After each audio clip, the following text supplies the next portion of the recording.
He Ran All the Way is a 1951 American film noir crime drama directed by John Berry.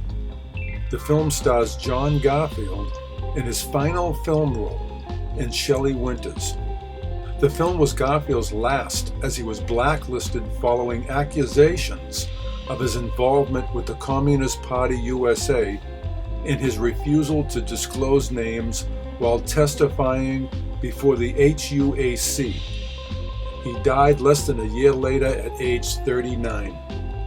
During the film's initial run, director John Berry and writers Dalton Trumbo and Hugo Butler were uncredited as they had also been blacklisted. Petty thief Nick Roby botches a robbery, leaving his partner Al severely wounded as Nick escapes with over $10,000.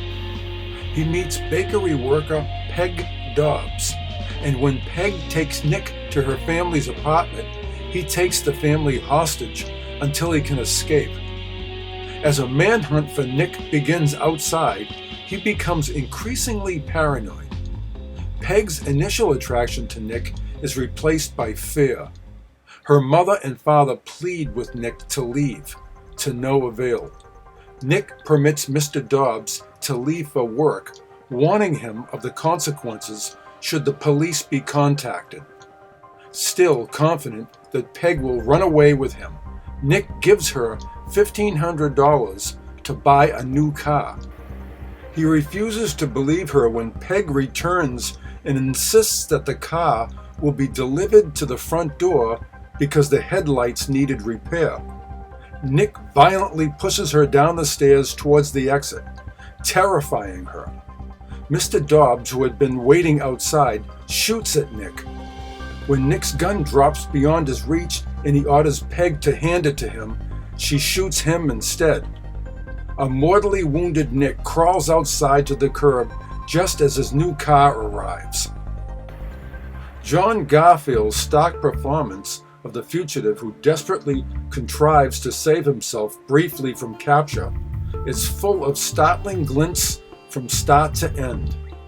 He makes a most odd and troubled creature, unused to the normal flow of life, unable to perceive the moral standards of decent people or the tentative advance of a good girl's love. He Ran All the Way was the last film made by the brilliant John Garfield. Garfield gives a terrific, chilling performance as someone who is less like a cold-blooded killer than someone who has been rejected all his life by family and the outside world, and like a wounded animal, goes on the run as a desperate man in search of someone to trust in this cold world. So check out this classic film noir on DVD, Blu-ray, or streaming, and I'll see you in the next exciting video.